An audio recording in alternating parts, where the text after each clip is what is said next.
बिस्मिल्लाहिर्रहमानिर्रहीम। ये lecture graph के ट्रावर्सल के बारे में है। Traversal is the third data structure operation that we see on every data structure. और इंसर्शन और डिलीशन इससे पहले थे, जो कि हम एडजेंसी मैट्रिक्स में भी देख चुके हैं और एडजेंसी लिस्ट में भी देख चुके हैं। सो जो थर्ड डेटा स्ट्रक्चर का ऑपरेशन है ट्रावर्सल, उसको हमने इस लेक्चर में कवर करना है कि हम ग्राफ की नोड्स को या ग्राफ की वर्टिसेस को हम कितने तरीक़ों से ट्रावर्स कर सकते हैं। जिस तरह हमने ट्री के 3 ट्रावर्सल मेथड पढ़े थे, उस तरह ग्राफ भी चूंकि एक लीनियर डेटा स्ट्रक्चर नहीं है, तो इसलिए इसके मोर देन 1 ट्रावर्सल मेथड हैं। तो हमने 2 जो मेथड पढ़ने हैं ट्रावर्स करने के, एक का नाम है ब्रेथ फर्स्ट सर्च और दूसरे का नाम है डेप्थ फर्स्ट सर्च। दोनों में मेन डिफरेंस ये है कि ब्रेथ फर्स्ट सर्च में आप क्यू यूज़ करेंगे, क्यू डेटा स्ट्रक्चर, और डेप्थ फर्स्ट सर्च में आप स्टैक डेटा स्ट्रक्चर यूज़ करेंगे। और हम ट्रावर्सल क्यों करते हैं? ज़रूरी नहीं है कि सिर्फ ग्राफ के बारे में ये स्टेटमेंट ट्रू हो। हर डेटा स्ट्रक्चर में आप डेटा को इसलिए ट्रावर्स करते हैं कि आपने या तो सर्चिंग परफॉर्म करनी होती है, आपने किसी डेटा को वहाँ से फाइंड आउट करना होता है, या अगर ये ना भी करना हो तो अगर आपने जस्ट डेटा को प्लॉट करना हो, डिस्प्ले करना हो, तब भी आप ट्रावर्सल करते हैं। क्योंकि ट्रावर्सल का मतलब ये है कि आप एटलीस्ट वंस उस तमाम डेटा को एक्सेस करते हैं। तो ग्राफ के ट्रावर्सल के ये 2 मेथड अब हम डिटेल में डिस्कस करते हैं। First of all we will start with breadth first search. Breadth first search का एल्गोरिथम, अगर हम किसी भी वर्टेक्स वी से ब्रेथ फर्स्ट सर्च को स्टार्ट करें, BFS स्टार्टिंग फ्रॉम, BFS इसका शॉर्ट नेम है, starting from vertex V, any vertex V, तो हम सबसे पहले एक क्यू के नाम से क्यू के नाम से बनाते हैं। क्योंकि मैंने आपको बताया कि आप ब्रेथ फर्स्ट सर्च में क्यू डेटा स्ट्रक्चर यूज़ करेंगे। आप क्या कहते हैं, वो जो वर्टेक्स वी है जिससे आपने ब्रेथ फर्स्ट सर्च शुरू करनी है, आप उसको विजिटेड मार्क करते हैं कि ये मैंने विजिट कर ली है, और आप उसको क्यू में डाल देते हैं। ठीक है। और फिर आप कहते हैं while Q is non empty. जाहिर है आपने अगर वी, पहले वो एम्प्टी थी जब आपने पहली वर्टेक्स उसके अंदर पुट की है जिससे कि आप स्टार्ट करना चाहते हैं, जब आपने वो क्यू में इंसर्ट की है तो उसका मतलब है आप क्यू जो है वो नॉन एम्प्टी नहीं रहा। तो आपने क्या करना है, एक वाइल लूप चलाना है कि जब तक क्यू नॉन एम्प्टी है तब तक आपने क्यू से एलिमेंट रिमूव करना है। और मैं दोबारा रिवाइज कर दूं कि क्यू की डिलीशन या कहाँ से होती है, फ्रंट एंड से, और इंसर्शन कहाँ से होती है, रियर एंड से। यानी जो सबसे पहले आप एलिमेंट इंसर्ट करेंगे वो आप सबसे पहले उसको बाहर निकालेंगे, या उसको अगर आप कहें कि आप एक्सेस करेंगे, क्योंकि फ्रंट एंड से एक्सेस होती है। तो इसका मतलब है चूंकि अभी आपने सिर्फ एक ही वर्टेक्स वी पुट की है, तो जब आप उसको वहाँ से रिमूव करेंगे तो वही वर्टेक्स वी होगी। लेकिन जैसे जैसे हम ये एल्गोरिथम आगे चलाएंगे तो हमें पता चलेगा कि क्यू जो है वो आपकी नंबर ऑफ एलिमेंट के हिसाब से इंक्रीज होती रहती है।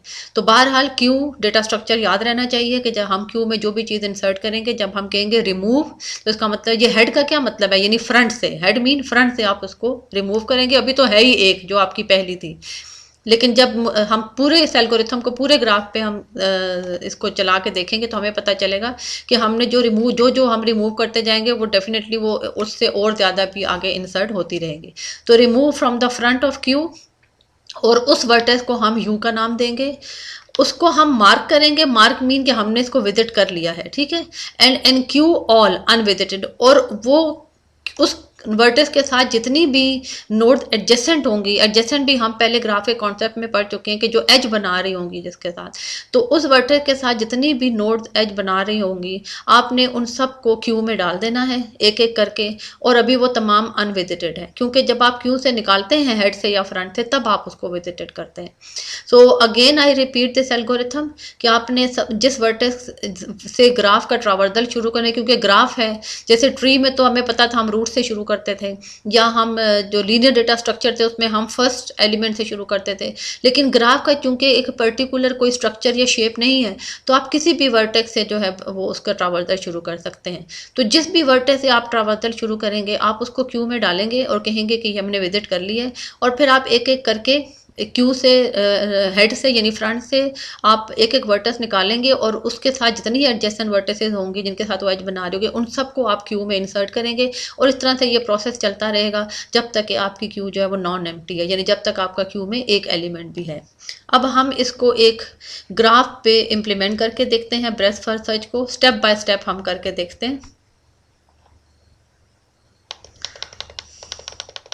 तो हम एज्यूम करते हैं कि हमारे पास ये ग्राफ है, और अगर आप देख सकें तो ये अनडायरेक्टेड ग्राफ है, इसमें एरोज नहीं है। तो ये एक अनडायरेक्टेड ग्राफ है, और हम ये कहते हैं कि हम इसमें वर्टेक्स ए से शुरू करते हैं। तो हमने क्यू में वर्टेक्स ए इंसर्ट कर दिए। जैसे हमने ऊपर अभी एल्गोरिथम में पढ़ा कि आप जिस भी वर्टेक्स से आप स्टार्ट करेंगे, आप उसको कहें कि वो विजिटेड है। अब विजिटेड को हमने कैसे इसमें शो किया, हमने इसको ब्लैक कर दिया है। तो हमने ए को विजिट कर दिया है, ब्लैक कर दिया है कि हमने ये कर लिया है एक्सेस, यहाँ से हमने शुरू किया है और उसको हमने क्यू में इंसर्ट कर दी। अब क्या है कि ए की जितनी नोड्स के साथ एजेस बन रहे हैं, डायरेक्ट एजेस, तो वो हमें नज़र आ रहा है कि ए का बी के साथ बन रहा है, और ए का किसके साथ बन रहा है, जी के साथ बन रहा है। और चूंकि ये अनडायरेक्टेड है तो ये दोनों एज पे एजेस है। लेकिन अभी तो हम ए से देख रहे हैं। फॉर एग्जाम्पल अगर हम बी से देखते हैं तो बी के साथ ए है, क्योंकि ये अनडायरेक्टेड है, दोनों तरफ पे एजेस हैं। तो हम ए के साथ जो एडजेसेंट नोड्स हैं, या उसके नेबर्स आप कह सकते हैं, क्योंकि ऊपर एल्गोरिथम में नेबर्स का लफ्ज लिखा हुआ है, तो आप ए के साथ बी एडजेसेंट है और ए के साथ जी एडजेसेंट है।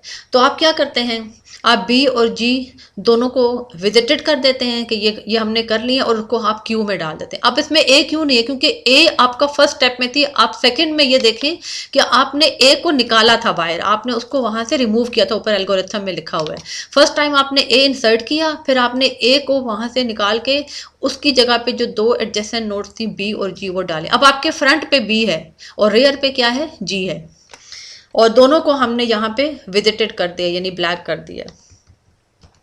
अच्छा, इस अब क्या करेंगे थर्ड स्टेप में, कि ये जो आपके पास बी और जी वाला क्यू था, अब आपने फिर निकालना है। इसका मतलब है फ्रंट से निकालेंगे ना, तो बी को जब आप वहां से निकालेंगे तो बी के साथ एडजेसेंट कौन सी है, एक सी है और एक कौन सी है, एफ।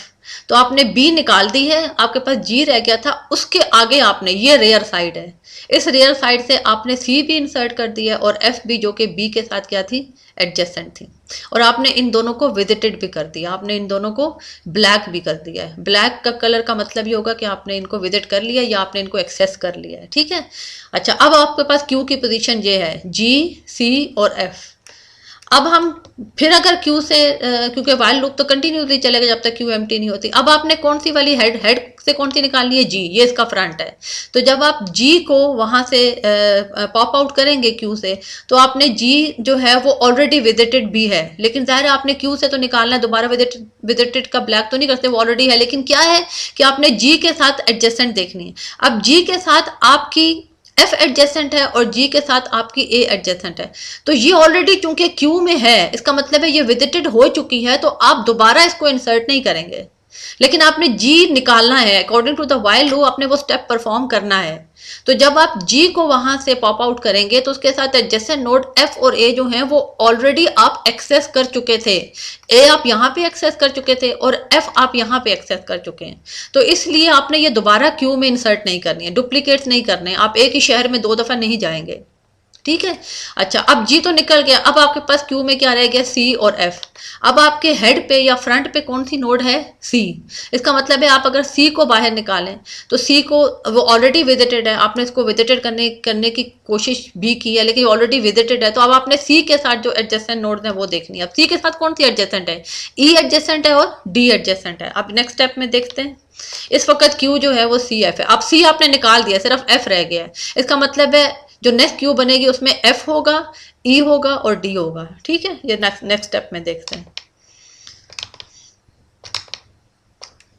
ये आपको नजर आ रहा है, आपने सी निकाल लिया था, पॉप आउट कर दिया था, और आपने एफ के साथ जो एडजेसेंट नोड्स थी, सॉरी सी के साथ जो एडजेसेंट नोड थी डी और ई, वो आपने यहाँ पे, तो आपके पास क्या क्यू हो गई, एफ, और आगे जो सी की एडजेसेंट थी डी और ई। अब आपकी क्यू की पोजीशन ये है। अब आप कौन सी नोड पॉप आउट करेंगे, एफ।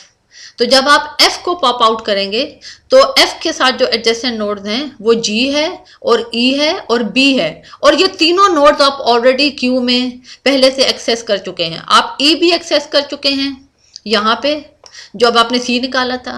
आप B भी एक्सेस कर चुके हैं यहाँ पे, और आप G भी एक्सेस कर चुके हैं यहाँ पे।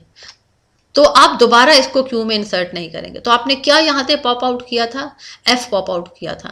अच्छा, उसके बाद का मतलब है क्यू में क्या रह गया है, सिर्फ डी और ई। अब किसकी बारी है पॉप आउट होने की क्यू से, फ्रंट से, डी की।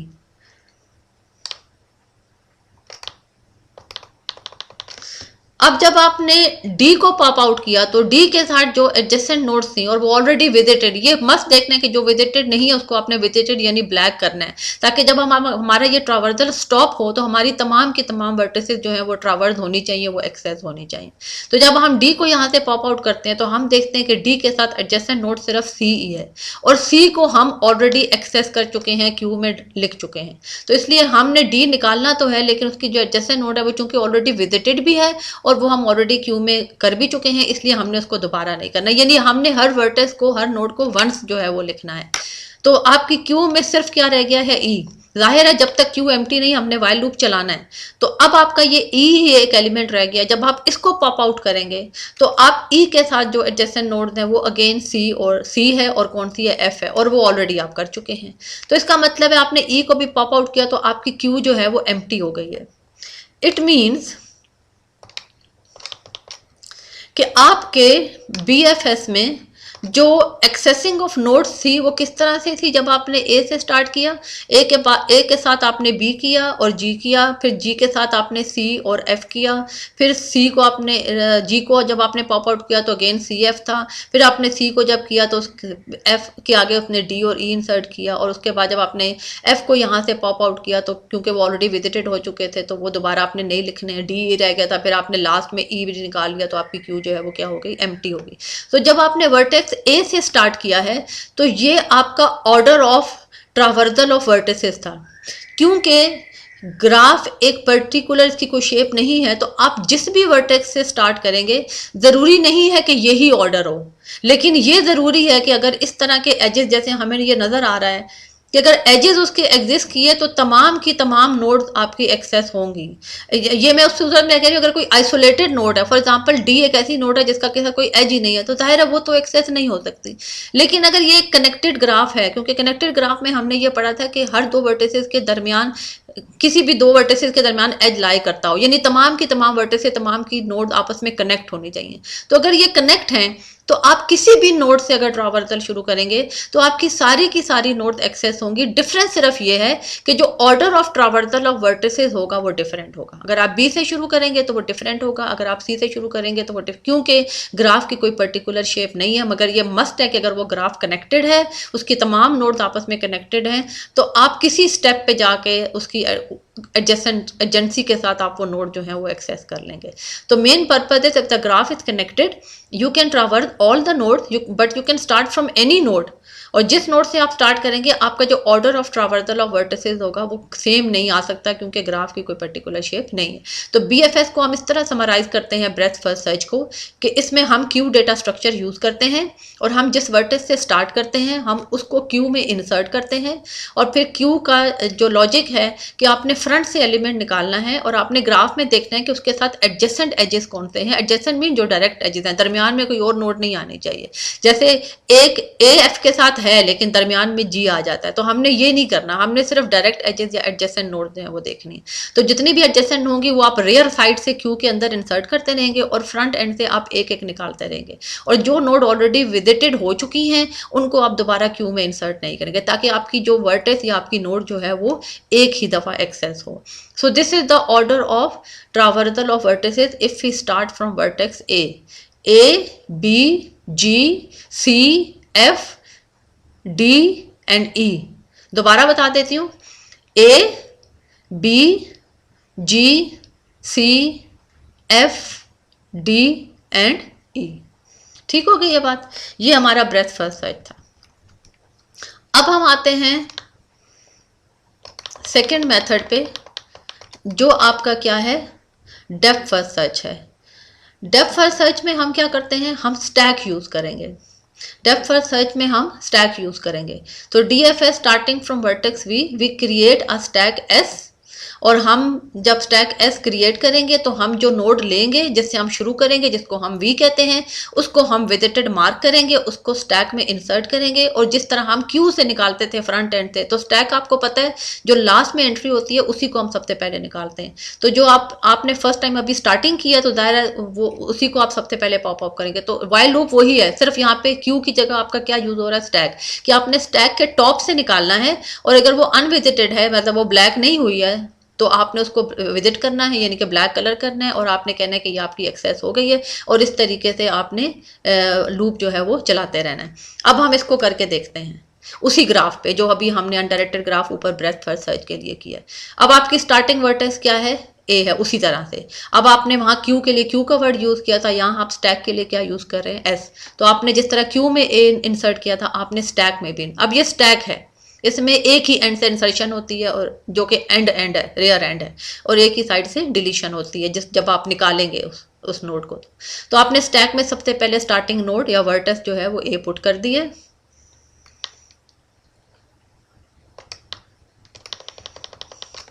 अच्छा, ये थोड़ा सा इस तरह डिफरेंट है कि यहाँ आपने एडजेसेंट नोड नहीं निकालने, यहाँ आपने तब तक चलते जाना है, यानी ए से आप शुरू कर रहे हैं तो जब जहां तक ए के साथ कनेक्टिविटी जा रही है, जब डेड एंड आ जाएगा तो वहां पे आपने स्टॉप करना है। इसका क्या मतलब है, यानी ए के साथ बी पे जाना है, बी से आगे सी पे जाना है, सी से आगे डी पे जाना है, तब आप स्टॉप कर लेंगे। या अगर ये भी इधर भी आप जा सकते हैं, इसमें कोई चूंकि मैं अगेन आई विल से कि कोई पर्टिकुलर शेप नहीं है, तो आप इधर भी आ सकते हैं, ए से बी, बी से एफ, एफ से ई, ई से सी एंड देन डी। आप इधर से भी आ सकते हैं, ए से जी, जी से एफ, एफ से बी, सी, कोई भी पाथ आप फॉलो। मकसद सिर्फ ये है कि तमाम की तमाम नोड ट्रावर्स होनी चाहिए।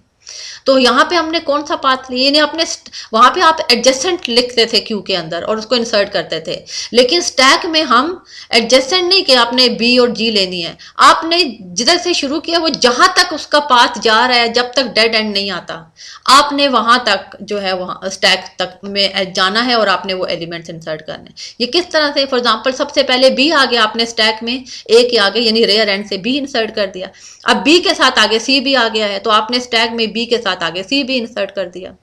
अब सी के साथ आगे डी भी है, तो आपने स्टैक में सी के आगे क्या इंसर्ट कर दिया, डी भी इंसर्ट कर दिया। अब ये डेड एंड आ गया, अब आगे तो आप नहीं जा सकते, तो अब आपने पॉप करना है। अब आपने पॉप कहां से होता है, इसी एंड से होगा ना जो रेयर एंड है, क्योंकि ये स्टैक है। तो आपने डी को बाहर निकाला, जब आपने डी को बाहर निकाला तो आपके स्टैक में क्या रह गया, ए, बी और सी। अब डी को क्यों बाहर निकाला है, क्योंकि अब आप डी से शुरू करेंगे, ये डी कहाँ का कनेक्टिविटी लेके जाएगा। तो आपको पता है कि डी के साथ तो इधर सिर्फ पीछे सी ही है, तो सी मतलब फर्स्ट जो है वो सी, और वो तो ऑलरेडी विजिट हो चुका है। तो आपने क्या किया कि आपने जब डी निकाला तो डी के साथ आपका सी जो था वो ऑलरेडी विजिटेड हो चुका था, आपने डी यहां से निकाल लिया, पीछे आपका ए बी सी रह गया था। आपने देखा डी के साथ सी आ रहा है, सी तो ऑलरेडी है, आपने दोबारा तो नहीं लिखना। सी के साथ आप इधर आ जाएं, उधर भी जा सकते हैं, बी पे भी जा सकते हैं, वो नहीं लिखेंगे ऑलरेडी हो गया। ए पे भी जा सकते हैं, वो ऑलरेडी हो गया, नहीं लिखते। हाँ, जी लिखेंगे फिर आप, अगर आपने ये पॉथ फॉलो किया। लेकिन हम इस एग्जाम्पल में हम इधर आ रहे हैं, तो हमने सी के बाद सी ऑलरेडी हो चुका था, स्टैक में डला हुआ, आप दोबारा तो नहीं इंसर्ट करेंगे, तो आप इधर आ गए ई। अब ई नहीं था तो आपने सी के बाद क्या डाल दिया, यहाँ पे स्टैक में ई। अभी ई आगे एफ पे भी जा रहा है, ये आपको नजर आ रहा है, ई के बाद एफ है, तो इसका मतलब है आप स्टैक में अब ई के बाद क्या इंसर्ट करेंगे, एफ इंसर्ट करेंगे। अब एफ के साथ जी भी है नीचे, यानी जहां तक आपका डेड एंड नहीं आ जाए। अब एफ के साथ आगे जी भी था, तो आपने जी भी स्टैक में इंसर्ट कर दिया।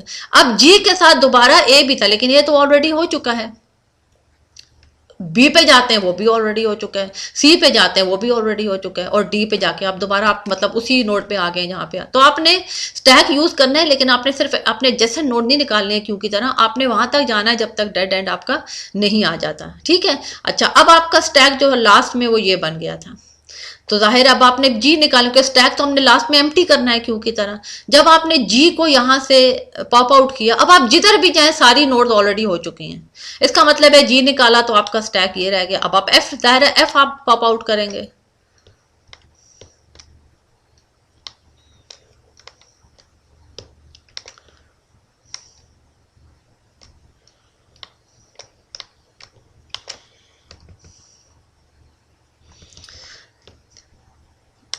जब आप एफ पॉप आउट करेंगे तो एफ जब आपने पॉप आउट किया तो एफ के साथ भी आप जहां जाएं वो सारी की सारी नोड्स आपकी जो हैं वो एक्सेस हो चुकी हैं। तो इसका मतलब है कि आपका एफ तो निकल गया, लेकिन आपके स्टैक में पीछे क्या रह गया, ए बी सी और ई। अब आपका जाहिर है ई निकलेगा बाहर। जब आपका ई बाहर निकलेगा उसके साथ भी आप जहां जाए तो तमाम के तमाम नोड्स आप ऑलरेडी लिख चुके हैं, वो ऑलरेडी ट्रैवर्स हो चुकी हैं। तो इसका मतलब है आप दोबारा तो नहीं करेंगे। अब आपने कौन सा निकालना है, रेयर एंड से सी। आप सी को निकालेंगे, उससे भी आपकी सारी की सारी नोड्स एक्सेस हो चुकी हैं जिस तरफ से भी आप जाए। इसका मतलब है सी निकल गया तो पीछे स्टैक में क्या रह गया, ए और बी।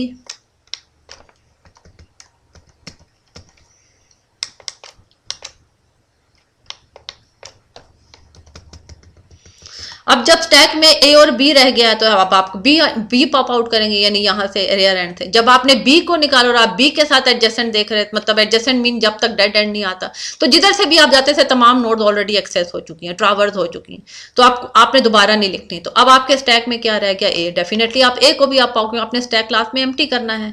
तो जब आप ए को बाहर वहां से निकालेंगे तो इसका मतलब ये है, ये जो आपकी स्टैक है उसमें से जब ए यहां से बाहर निकल जाएगा तो आपका स्टैक लास्ट में क्या हो जाएगा, एम्प्टी। अब ये किस तरीके से हमारे पास हुई है, आपने देखा है ए से हम बी पे गए, फिर हम सी पे गए, फिर हम डी पे गए, फिर हम उसके बाद तो ई पे वापस आए, ई को हमने किया, एफ को किया, जी को किया। तो ये आपका order of traversal of vertices था डेप्थ फर्स्ट सर्च से, जब आपने स्टैक यूज किया। अगेन आई रिपीट कि चूंकि ग्राफ पर्टिकुलर शेप नहीं है, तो अगर आप वर्टेक्स बी से स्टार्ट करेंगे तो आपका ये order of traversal of vertices नहीं आएगा, वो कुछ और आएगा। Again the same point that I discuss in breath first search कि आपकी तमाम नोड एक्सेस जरूर होंगी अगर वो ग्राफ आपका क्या है, कनेक्टेड है। इससे जो नेक्स्ट टॉपिक है कि हम डेप्थ फर्स्ट सर्च में साइकिल को किस तरह डिटेक्ट करते हैं, ये इस लेक्चर के पार्ट 2 में हम आगे कवर करते हैं। Thank you.